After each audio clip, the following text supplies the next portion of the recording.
I'm inviting you, Martin. Hello, everyone. Hello. Finally. Manuel, how are you, mate? What's up? Everything is good here. Yes. Thanks for having me on. Happy Sunday with this amazing live. I prepared some stuff I shared yesterday, today. So, guys, Martin is one of the most important gaffer of the industry. You for sure. It's not funny. It's real. It's not real. You saw a lot of movies where there's behind the scenes. Everything is made by him and his team. He's worked a lot with Michael Bay. Just for mention some movies, he worked in Six Underground, in Maleficent, in Mission Impossible. This one is Transformers, and he's also a super funny guy. This was a joke we did last year, and here this is a part of your work. So let's start talking about you, about your story. Well, how you started and everything. There's a lot to tell. First and foremost, thanks everyone for coming along, and thanks for having me on. It's a bit out of my comfort zone, so bear with me. This is a bit new to me, but seeing as we're in lockdown, and if we can inspire anyone, that's important to me. So take some of the answers with a pinch of salt. I can make things up as I go along. I've been known to do that. So I'll try and tell you how it was, but my memory does fail me a little bit. I started a long time ago as I left school. I left school in 1990 at 15 years old, and I wanted to become a pilot. But at the time, I didn't manage to get the qualifications, and therefore I needed a fallback plan. And my uncle had an electrical company on the south coast of England, and he asked me to come along and work as a trainee, as an electrician. I worked with my uncle's company, working my way from a trainee, apprentice, working with some fabulous some electricians, and then worked my way up to start running small projects on the building sites. And then we worked for about 9 years. By the end of my 9 years with that company, I was running quite large projects on the south coast of England. But it was time for a change. I was a little bored with it. And at the time, my girlfriend's dad at the time, he was a gaffer. He still is a gaffer. Steve Costello. He was going off working abroad, going to far-flung locations. And I asked him, I'm an electrician, you're an electrician, something's not right here. I'm working in a hospital, on a building site, in the freezing cold, and you're off working in Hawaii. So I needed to make the jump and indeed figure out how I was going to become part of that world. And once I decided to make the plunge, I found a few lighting companies in London. There was at the time Lee Lighting, Sammy's, with CVs and ideas, and told them that I really wanted to come work in their lighting rental house, which was advised to me actually by Steve, the gaffer that I mentioned before. He advised me to go work in a rental house. Now, a lot of people don't do that these days, but if you can get a position in a rental house, that's where you get to learn about the equipment, how to maintain it, how to service it, and to meet other people. When you're delivering equipment to jobs, you meet the gaffers, you meet the crew. You're part of that industry, and you're in the mix. So I managed to get an interview with AFM Lighting, and I went up for an interview with a little shirt and tie on. I was all smart, And there was a fantastic ex-gaffer that was working there at the time called Richard Gamble, that a lot of people will know. Richard became a friend whilst we worked there. He gave me the job. He interviewed and gave me the job. And at the time, it felt a bit surreal, but we went to work in the light and rental house for, I think it was a trainee scheme they were running, and we were due to work there. I say we because a friend of mine, very good friend, Greg Thomas, he was working on the coast with me as an electrician as well, and I got him an interview. So we both went up, both got the job from Richard Gamble, and we started a 2-year training scheme at AFM Lighting. After which we got to work in their rental house. They used us because we were qualified electricians to rewire part of their new factory they were moving into. We worked in the maintenance department, the generator departments, the lighting control. In the earliest form back then, it was just hog desks and basic moving lights. We worked in there. We worked in the textiles department, the scrims.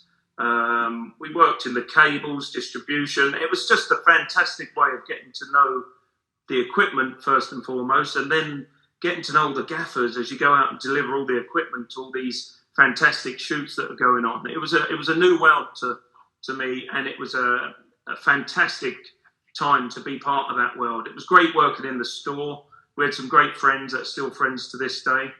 After the store, after 2 years, it was my first job actually was with Steve Costello. It was a little commercial up in Scotland, and he asked me to travel up there and work on that show for a couple of days. And when I got there weren't any lights on the job. The DP, I don't even remember the DP's name, but he just wanted light control. It was just negatives, big 12x12 blackouts, and some diffusion. There wasn't a light on the truck, and it was fantastic because at the time I didn't realise there were talented DPs that didn't even want to use lights. I thought everything was going to be lights, but back then I was very naive and didn't realise it's more about lighting control. That was my first job. After that, worked my way into different little networks of gaffers. One of them you showed earlier was the guy standing at the beadboard is Kevin Day. He was a bit of a mentor for me. He took me on a job in Ireland, Reign of Fire. I think it was 2000, maybe it was 2001. I think before that I managed to actually get on Harry Potter, the first Harry Potter, on the rigging crew with fabulous John Higgins. Biggles was the gaffer on it, and the rigging gaffer was Dave Riddell. He gave me a little opening there, and I was part of the rigging crew, and worked for 9 months on Harry Potter, and it was just fabulous working with the team of electricians that he had. He's a very, very well-respected rigging gaffer, still is in our industry, and I worked with him and his team, and I got to learn about the rigging and the safety aspects and the set etiquette before being thrown in too much at the deep end. I think anyone that's trying to get a break in the industry, I'd have to advise, first and foremost, get some electrical qualifications, because you're going to be handling huge amounts of power networks and distribution, and you need a knowledge of electrical distribution and the safety elements of it. Secondly, get yourself on a rigging crew, or first, before that, get yourself in a lighting company or part of a lighting company. That's where you're going to be exposed to the biggest network of technicians, because you're going to be in amongst it in the warehouse, the rental house. You're going to be part of the conversations. You can then go out and deliver this equipment, if you're lucky enough, and meet some of the crew, build some bridges, have some fun, start figuring out what it is and how they work. And that's exactly how I kind of built up my knowledge on lighting and the process of making either a commercial, a pop video, or even a movie. So, onto the rigging crew, as I said, very lucky working with some of the best in the UK, if not the world. And after that, I was lucky enough then to get offered. Back then, AFM had this light. It was called the Movie Star. It was like, I guess, a BB light. I don't know if you know a BB. A lot of people know a BB light, but it was a smaller version. It had 318Ks on it. It was a crane with a compact generator. It came out as one unit with 318s on a big telescopic arm. I mean, it was a beast. I've got to tell you, it was an absolute beast of a unit. But Kevin asked me to take that on a job over in Ireland on Rain of Fire. And that's where I met Kevin, who's got to be one of the most talented gaffers that I've ever worked with, full stop. He's a man who worked with Adrian Biddle, DP, for many, many movies. They worked, you know, they worked together on lots and lots of projects. And I went out to Ireland. I took the movie star out to Ireland, and that's where I met my wife, the wonderful Tara, who wasn't working on the movie, but, you know, I met her whilst being in Ireland. Where was I? So we took that out, used the movie star, got to know Kevin, the ledge, as we all call him, because he's a bit of a legend. And from there, I think after working with Kevin, I was a little bit more experienced. I met Gaffer Eddie Knight, who'd done some work on Harry Potter. I don't know if you know Eddie Knight or know of him and his boys. They're just one of the most fabulous groups of technicians that you can ever dream of working with. I was lucky enough to go work with Eddie on Die Another Day, the Bond film, on his main unit shooting crew as my third movie, or I think I've done a couple of smaller bits in between. And that's just where the momentum started. Once you've worked with these sort of caliber of gaffers, and then you're working with DPs like Dave Tattersall and Adrian Biddle, and you're just getting a complete overall picture of how the film industry works, working your way up through the rigging crews and then, you know, onto shooting crews. And so that's kind of led on, and I was very lucky with the start of my career, obviously. And I think it was as early as the Harry Potter films where I met some of the crew I work with today, the best boy Lee Eldred, our wonderful Lee, that, you know, we couldn't do it without him. He's wonderful. But I met him back then, 20 years ago, and we've been friends since. That just shows the pedigree of crew that, you know, Biggles had, and Kevin and Eddie. So we worked together. And then after that, I started to do, I broke into the world of commercials, working with some talented commercial gaffers. Gary Owen, who now works with us. A lot of people will know him. You've seen him on the Insta. He's our entertainer, put it that way. But working with Gary Owen and James Knight and some of the commercials guys, what you find is they're very, very busy gaffers. It's the smallest, it's, you know, a 2-day, 3-day job, and they can't do it all. They can't juggle all the balls, and that's when they start offering you to cover certain DPs. So, you know, James Knight let me cover a few jobs. Gary Owen used to let me cover a few DPs, and you start to build up relationship and figure out how to work and behave around director. There's Gary, the hand pump. It was a great day. We had some fun that day. Silliness as always. I collected in those days a lot of stuff from. You know, that was back in July. We were testing for Mission Impossible. You know, as far back then, and we still, to this day, haven't quite got that off the ground, of which we're hoping to do that this year, of course, as most people know. So anyway, you know, working with all these wonderful people, you start to get a few breaks, and I was lucky enough to work with Fraser Taggart, a huge, well-respected, probably the best at the time second unit DP, to my knowledge at least. And he shot a commercial. I went and gaffered it for him. His regular gaffer, Nico, had just stepped away from the scene. I think he was going to step away for a few years. And Fraser asked me to go gaffer a job in Ireland, Northern Ireland, called Your Highness. I don't know if you've seen it. It's not that great, but it was a wonderful film to work on. And that was my first break at working on a feature. And, you know, thanks so much to Fraser Taggart for giving me that opportunity. But you can see how from start to finish, not by any means the finished article, because I learn every day. I mean, let me tell you, there's people that I totally respect and look up to, gaffers that I aspire to be like. And, maybe I'll get there, maybe I won't. But at the moment, it feels like there's always a target. You're not the finished article. And anyone that says they are, is probably lying. But Fraser gave me that break. And we went on to do, I think it's 7 or 8 huge second unit movies. And just recently, I've had the privilege of repaying him that favour, because we just, in the early stages and prep for Mission Impossible, I was quite involved in the choosing of the director of photography. And of course, my heart straight away, after building up a massive friendship with Fraser, I really wanted him to be the DP on this Mission Impossible 7 and 8. Now, I'm not saying it was all down to me, but I certainly had conversations with Chris McQuarrie and Jake Myers. I was lucky enough to be part of those conversations, and they asked my opinion, and I told them, we're going to do a film again like Mission Impossible, which they're extremely tough movies to shoot.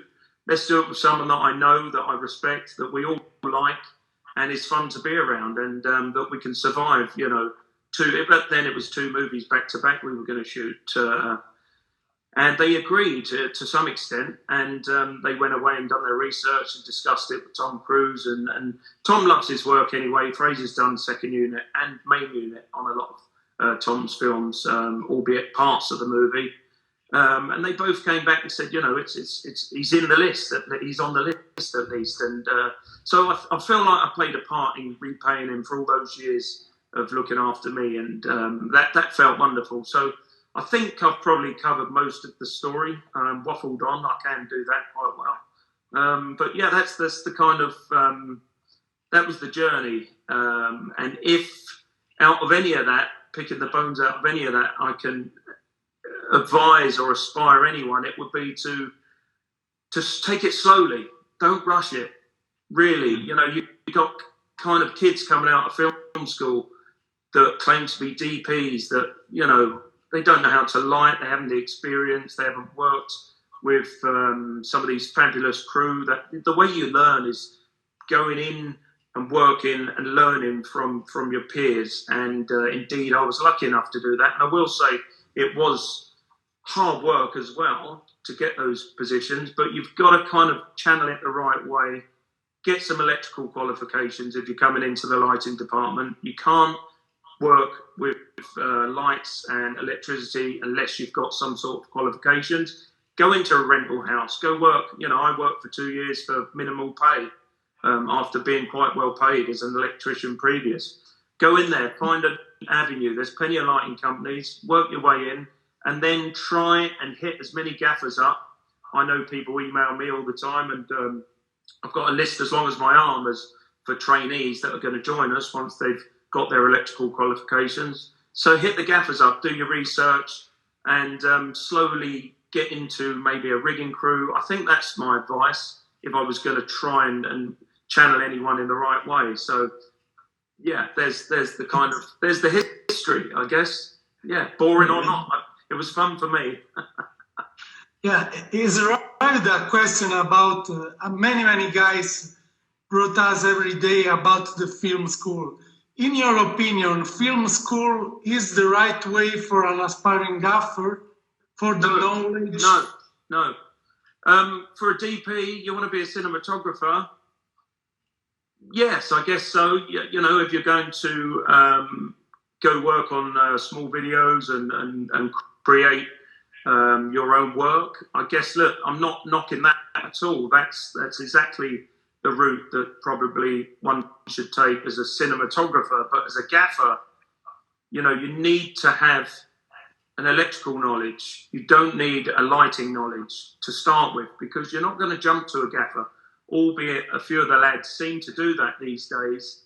But it just sends a shiver down my spine thinking that one day they could be in charge of 4, 5, 6 megawatt of lighting with no real electrical knowledge or grasp on safety of electrical distribution. I think, for me, go work as an electrical apprentice. Take it seriously. Get an apprenticeship.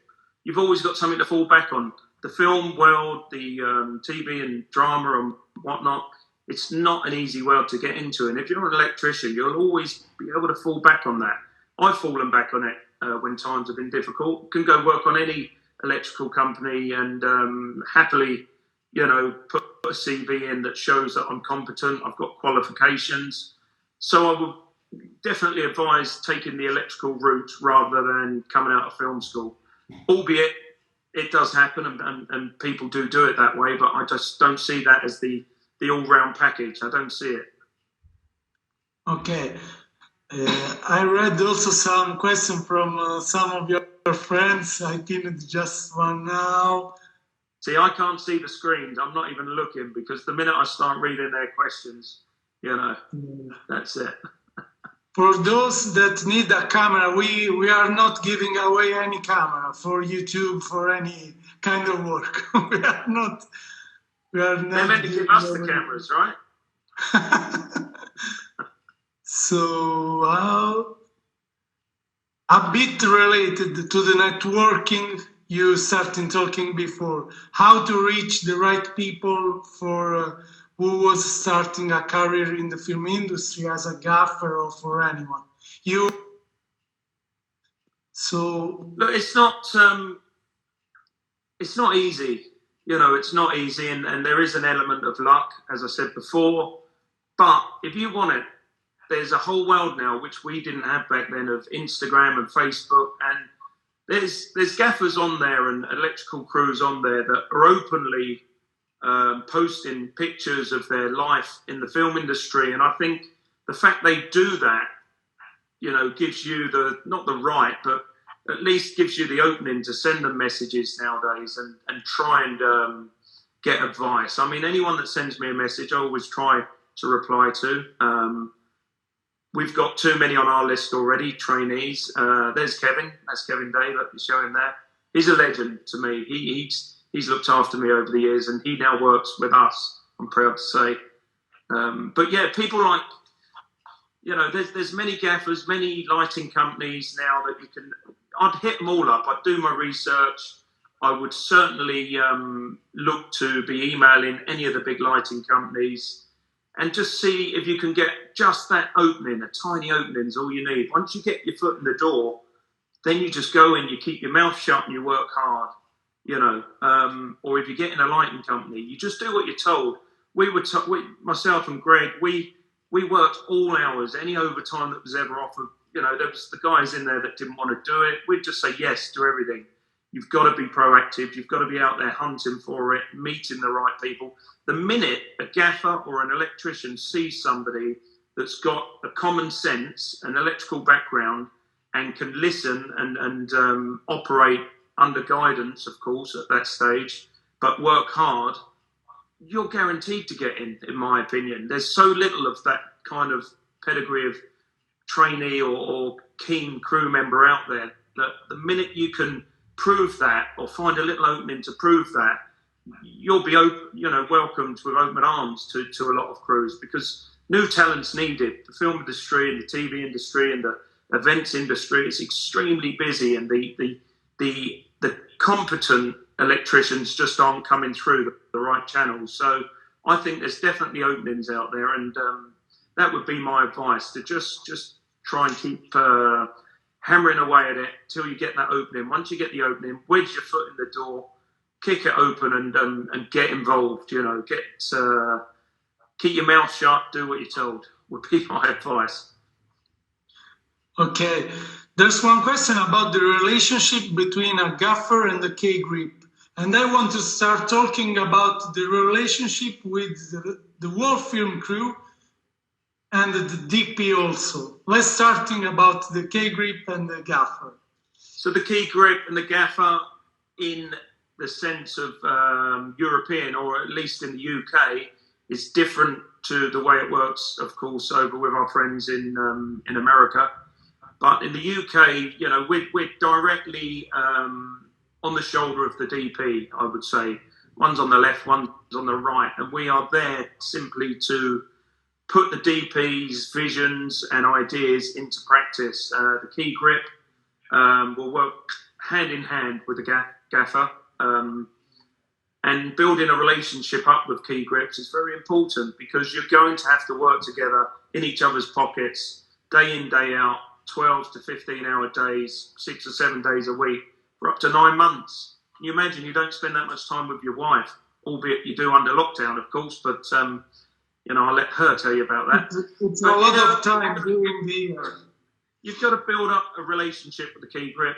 It's very important to find a balance, because you can't get on with everyone, but indeed you've got to be professional. Most of the guys that I've worked with, I have to say, are extremely talented, and and equally, if there's anything you can do to help them, you should be doing it, and vice versa. If there's anything the key grip can be doing to help the gaffer, the electrical team, they should be doing it. And if they're not, there's something gone fundamentally wrong with the relationship on that film, commercial. Because I've been on the jobs where it's two different departments, neither of which want to help each other. It makes it hard. It makes it extremely hard. But when you get the balance right and you work together as a team, you've got another, 12 pairs of hands there if you need it. I've only got to say to the key grip, we're in trouble here. We need some help. Can your guys help us? It doesn't happen very often, or on a smaller scale. They will, if we're rigging cars or doing something tricky that we want some of their advice and knowledge on. But if you've built up that relationship and you're working with a very experienced key grip, they will do anything to help you. And they do anything to help make the movie. And that's the way it should be. I know a lot of people probably disagree with that, the way it used to be, going back to the old ways of working. But I don't see it. I think you've got to have a team. And equally, the gaffer and the key grip are on the side of the cinematographer, and you're there to just put his visions in place safely, and with your knowledge, come up with the concepts and ways of creating these sort of these paintings that he wants to create, and that's your job. I'm very happy to say I work very well with all the key grips that I've ever met and worked with. Haven't had the pleasure of working the American way, is where the key grip undertakes all the electrical rigging in a stage. Anything that gets rigged on truss, condors, even flags and frames, they do it differently there. Whereas that will be the responsibility of the key grip. So I would imagine the gaffer and the key grip's relationships even more in each other's pockets. It's slightly different here. We electricians have riggers in the UK, fantastic riggers that work with hand in hand with the rigging crews and on the shooting crews, and they will rig our trusses and boxes, and they will have a head of the department that will do that alongside the gaffers. So it's slightly different in the UK, but indeed you've got to be a team. I can't say it enough. Let's create one team for a film. We're all being paid to do that job, and indeed it's important that we do it happily, safely, and keep smiling through it. It can be tough. It can be very tough on a film set, and therefore it's good to have good relationships. Maybe that answers it. There's another quick question. None of them are quick if you want me to answer them. About the same topic. Gaffer communicates with the key grip in terms of shaping the light and grips rig the lighting in accordance with the light positioning.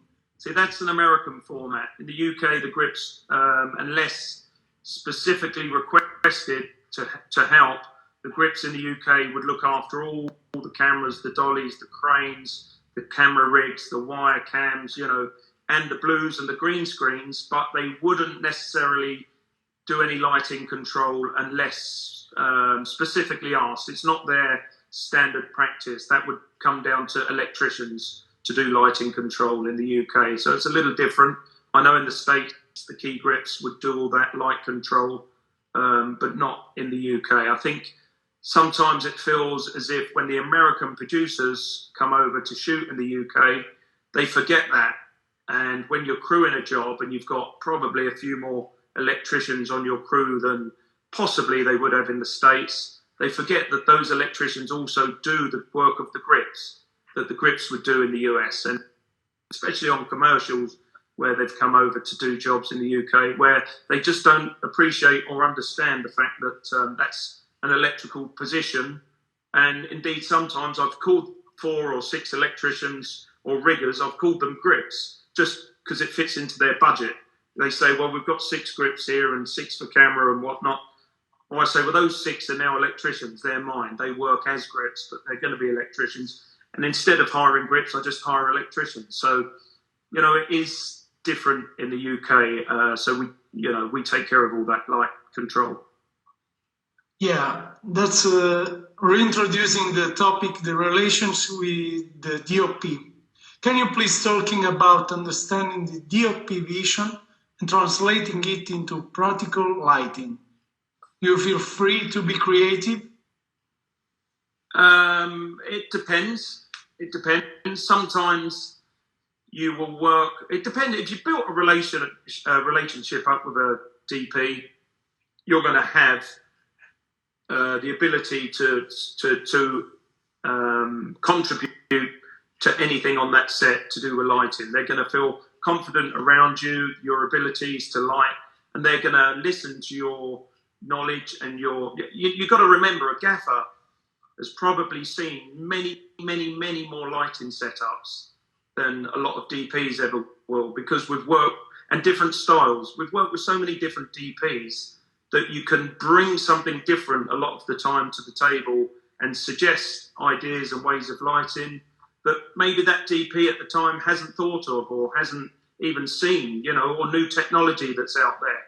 You know, we have to be current with all the new technology, and we have to be up to speed with all the control process and the data networks, and obviously all the new LED lighting. And sometimes DPs get set in their ways and they don't want input from the gaffer, albeit not many, I have to say, but there are some, and they're very talented, a lot of them, but, you know, have a way and a style of lighting, and you're not going to change their opinion on that or the way they work. But others are totally open to suggestive lighting schemes and formats. And indeed, once you get a relationship, you can bounce the ideas off each other. Not everyone's got. There's no wrong or right way of lighting a set.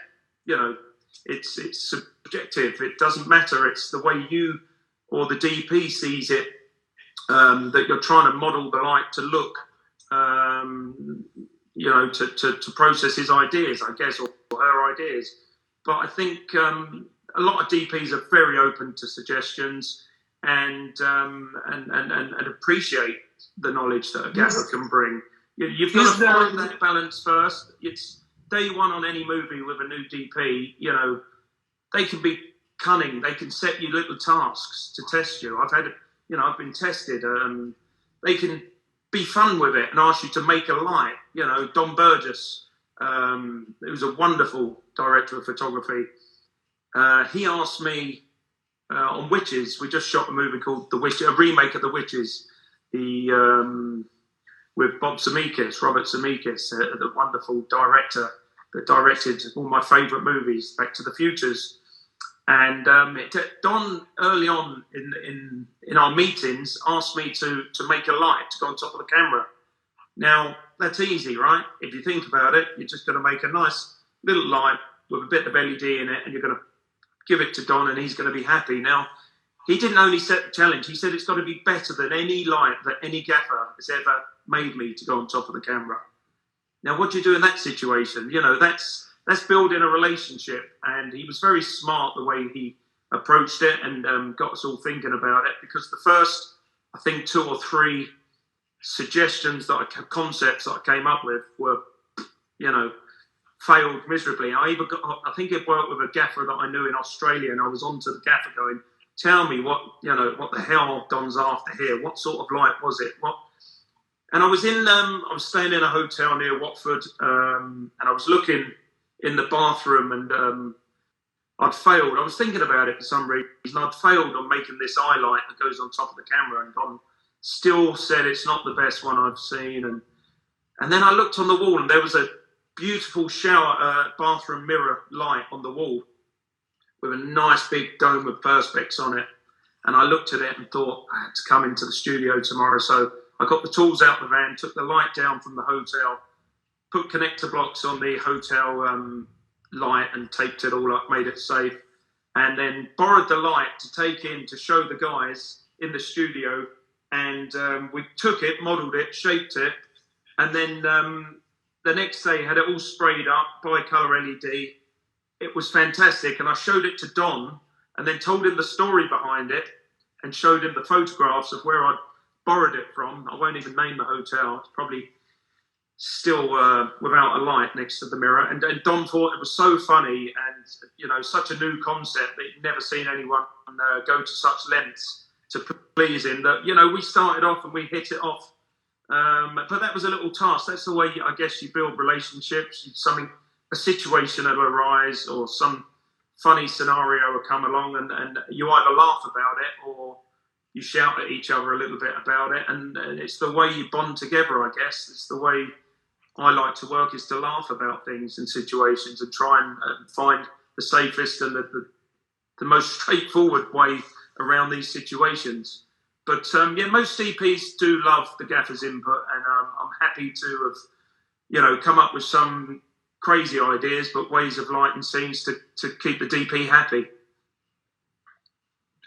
Okay. That little Polly there that you're showing, that was Boyan Bazzelli. He's a wonderful DP, actually. He's one of the guys that has, you could do all the broad strokes of lighting and he'd be happy with that.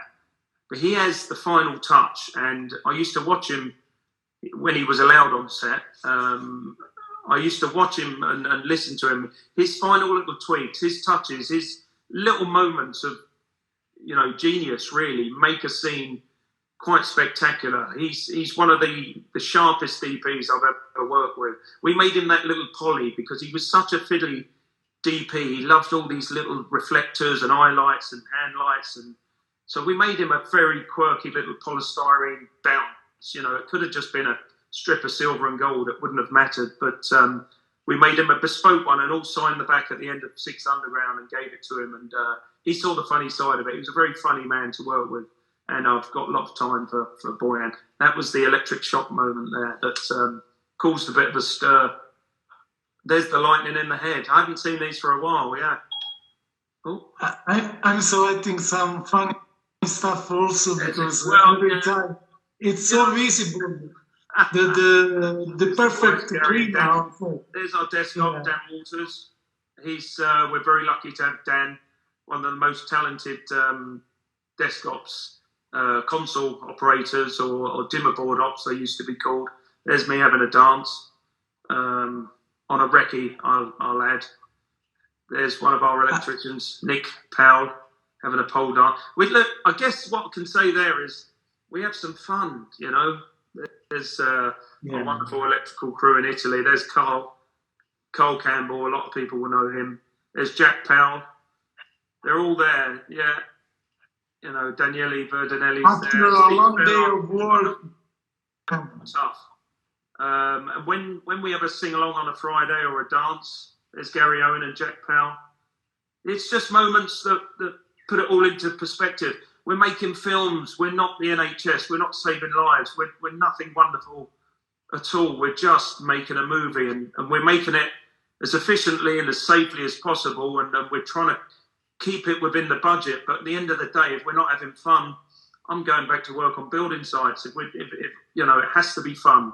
It has to be fun, and we have to come out the other end, albeit a little bit grayer and a little bit more battered, but you've got to come out with moments that you can remember and say, yeah, well, that film actually wasn't too bad. We enjoyed it, and that's why you have a team like that. The wonderful guys I'm blessed with to work with. They're the ones that make it fun. You know, they bring you back down to the ground when you need to be brought back down, and you share a drink afterwards, you know, and blow off a bit of steam. But at the end of the day, we're all very, very close friends, and that's important. Okay, there's other guys is asking relationship with director and producer. If you want to talk also about how is working with Michael Bay, for example, you worked in a lot of movies with him, and how is different to work with him? The expectation. Well, Michael Bay, let me say it. I don't want to say the wrong thing. We listen. We worked together on 3 movies. The first movie I was collaborating. Is that the right term? Or working, shadowing, whatever you want to call it. It was another gaffer, John Buckley. Rest in peace. Wonderful, wonderful man. And we didn't always see eye to eye, but John became a very good friend of mine. But anyway, the first time I worked with Michael Bay, there was another gaffer in the loop. And working with Dion Beebe, the wonderful Dion Beebe, John Buckley, the gaffer, and then myself, and then Michael Bay. It was just all too much for Michael and the situation. Michael works in a way where Michael's knowledge on filmmaking is second to none. You know, you really can't underestimate the way that guy can shoot and the speed he can shoot and the amount, the knowledge, the work he's put into the script, the work he's put into the shot breakdowns. You won't find out necessarily as early as you need to, but you will find out and you will be given the information you need, albeit sometimes you've got to dig for it a bit. But Michael will work in a way like no other director.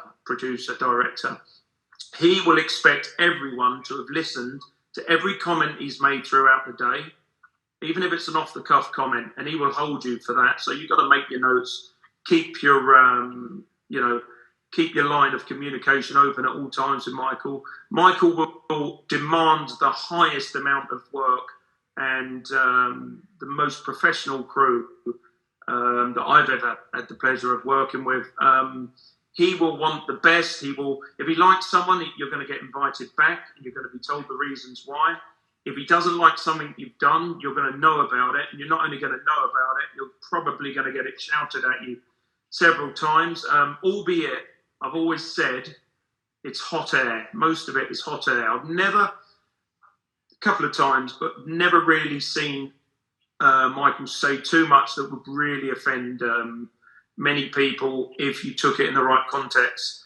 Michael's demanding, Michael's loud, Michael's calculated, but Michael shoots, 200 setups a day. It's ridiculous the amount that he can achieve in a day, and that's why he makes movies of the scale he does, the epic scale, within budget, to the time scales he can do it. And I don't know anyone else that can achieve them. Like, not everyone's a fan of Michael Bay. You don't have to like his work, but the style and the way and the amount he gets out of the crew is second to none. I think the relationship we have together is, I'm not a pushover either. I will defend my crew.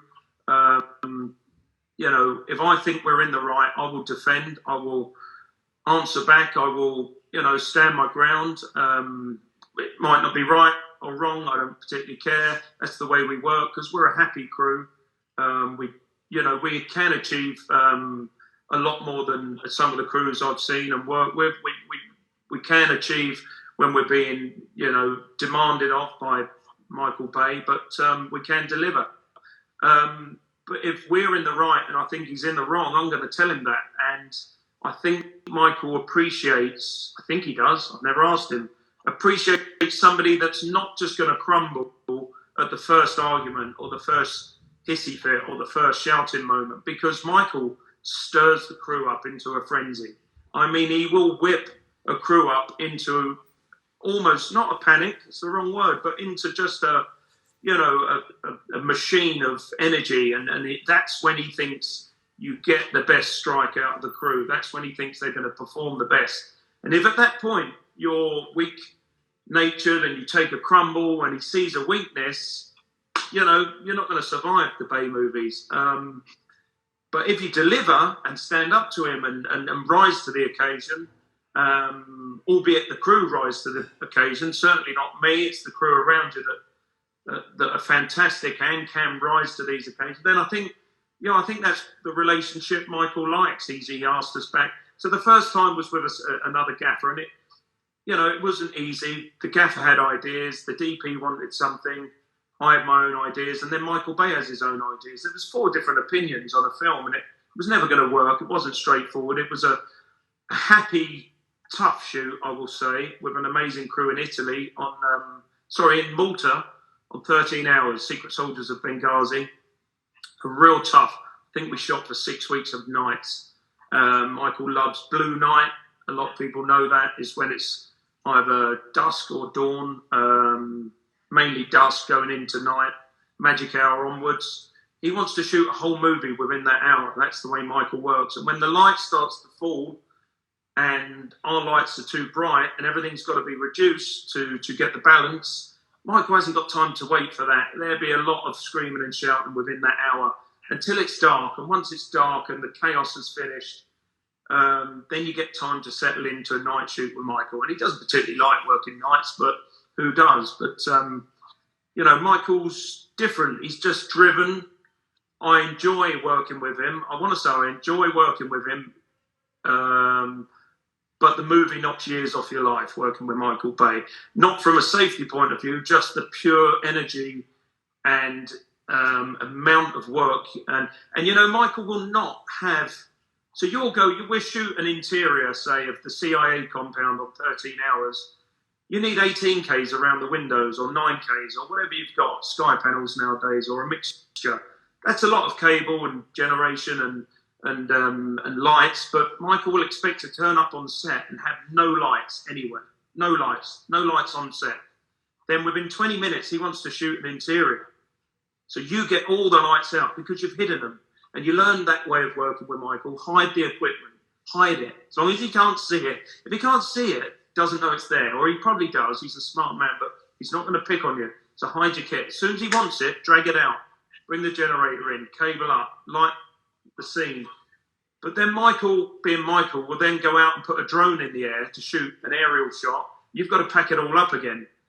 And then he'll want to go back inside. So you've got to not only do that several times throughout the day, because he just won't tolerate, shooting. He won't shoot to suit the electrical department, that's for sure. He'll shoot what he's got in his mind and plan for that day, and you have to deliver it. And without an amazing crew, which we had in Malta with fantastic crew, Adrian in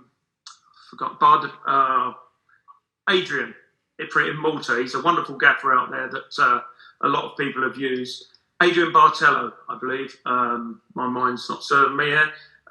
Without his crew, his amazing crew, and our UK crew that came out, our usual suspects, as you've seen, you couldn't achieve that. And so it's down to the crew that I think Michael likes not only the gaffer, but the crew you bring with it.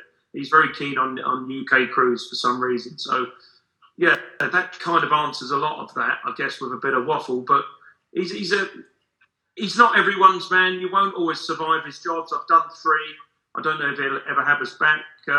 Maybe he will. 6 Underground was a wonderful film to work on, albeit not everyone's style of movie. But it was action-packed, working with fantastic, local talent, with gaffer Daniel Verdinelli, Elvis Pascal and his team. And I think Michael just likes what you bring, who the crew are that you bring to these projects, and the way you respond to his nature of filmmaking. And I think we've done that okay for the last 3 movies, and maybe there'll be a 4th movie. Who knows? At the end of each movie, you always say that's enough with Michael, but there's something about it. Once you've done a Bay film, any other movie's not quite the same. They're all Bay films. I'm sure I'll probably get pulled in for putting videos like this up on WhatsApp, but these are films that have all been released a long time, so maybe it helps promote them. I hope people see it that way. That was Transformers last night, and we shot that in Bournemouth. Yeah. And all the debris there and everything you see, it's just lightweight foam. There's nothing to it. You see it landing here, look, flying over. It's just paper. There's nothing there that's going to hurt anyone. There's one of our spoofs. A lot of people saw that electric shock and thought I'd actually damaged myself, but that was just a little spoof we done with our special effects friends in Abu Dhabi. There's Kevin again. Yeah. He's a man. There's Kevin. He's he's a man that I aspired to be like. I've never seen a gaffer light a set like Kevin did in Ireland.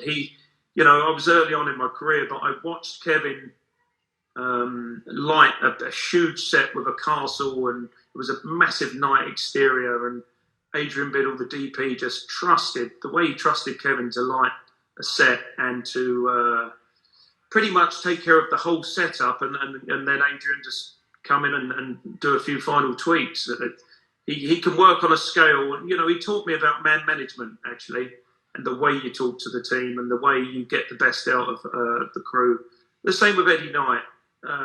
Eddie's nature of working is to just get the best out of everyone. He's got, unless you're going to get involved with other departments and build, you know, build the best relationships you can on these shows, then you're never going to achieve the movie the way it should be done.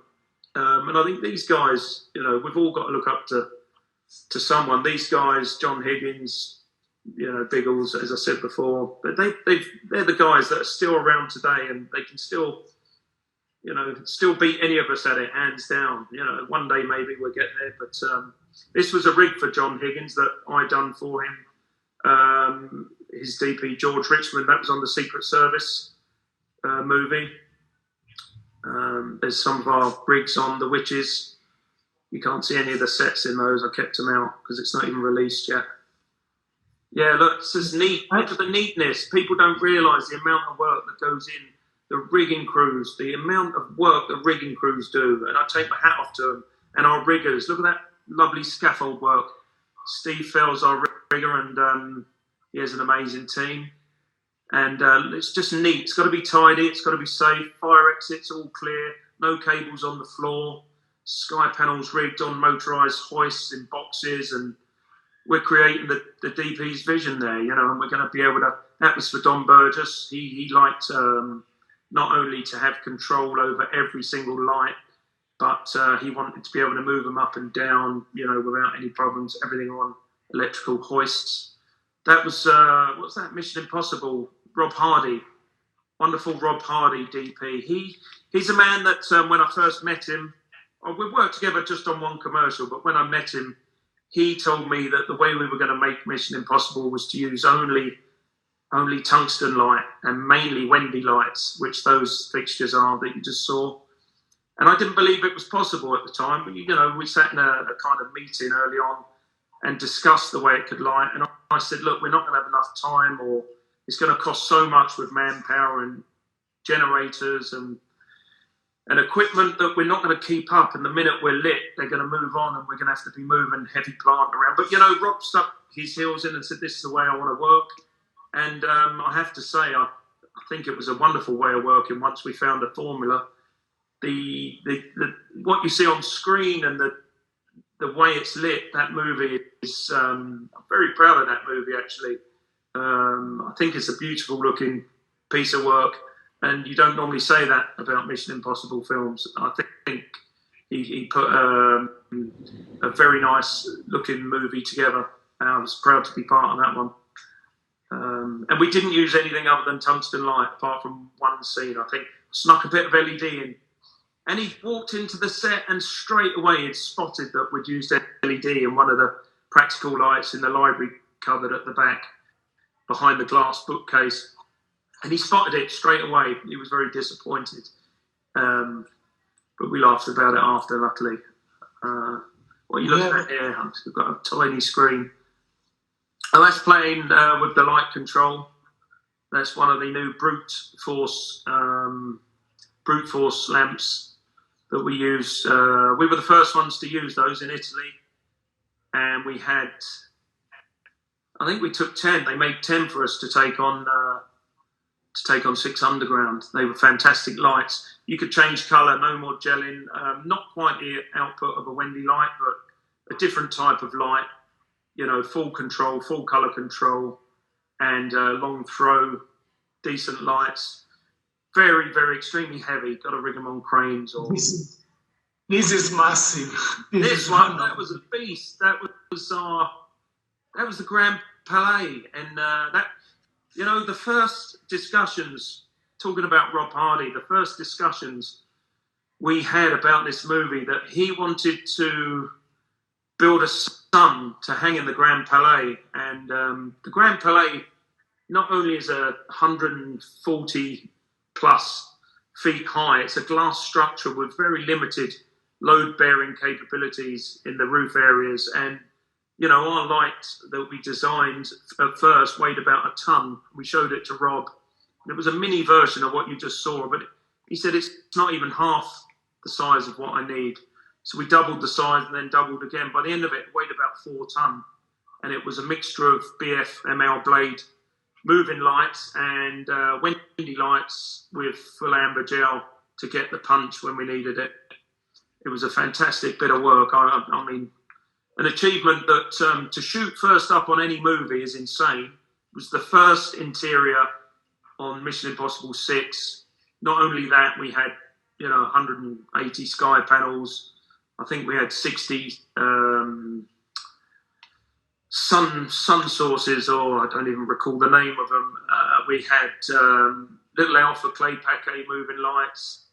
We also had a selection of other sky panels. We had a huge light ring that Practicals made us. Joe Took, he's another man. They're the unsung heroes as well, our Practicals department that work so hard. I've worked with several over the years, but they're all amazingly talented electricians. They can create normally anything that you need, and even when you don't have enough time, they manage to achieve it. You know, I always wonder how they do it. But they built that light ring that was 8-foot fluorescent tubes, 150 of them at least, built on a truss that they had 2 days to rig the Grand Palais. Gary Owen, that you saw, he rigged it for me. He was the rigging gaffer with our French gaffer, Gregory Frementin. You know, these are all wonderful people that you meet working in different countries, and I'm just so lucky to have met these guys. You know, they bring the fantastic talent that they have in their countries or the countries you go to. They bring the talent along and try and take a lot of the pressure off your hands, and they rigged that within 2 days. You know, that was a 24-hour shift, 2 days. They achieved the unachievable on those 2 days without doubt. It was an amazingly well planned to the hour plan of, you know, Laurie's out of Warner Brothers Studios, and we took that kit down there, and within 24 hours, most of the kit was in and rigged, and then we had, you know, another 12 hours, and then I went in and pre-lit, 4, 5, 6, 7, 8 hours. Go on. We have 1 minute left. 1 minute left. We can stop the live. Guys, you can be ready with other questions, and we will start in a few minutes. All right, then. No problem. There's also one question pinned that I want to read and talking about next. Go for it. Finished work. What is the reaction of a gaffer on a movie in a theater? Can you read the pinned question, man? Can you read?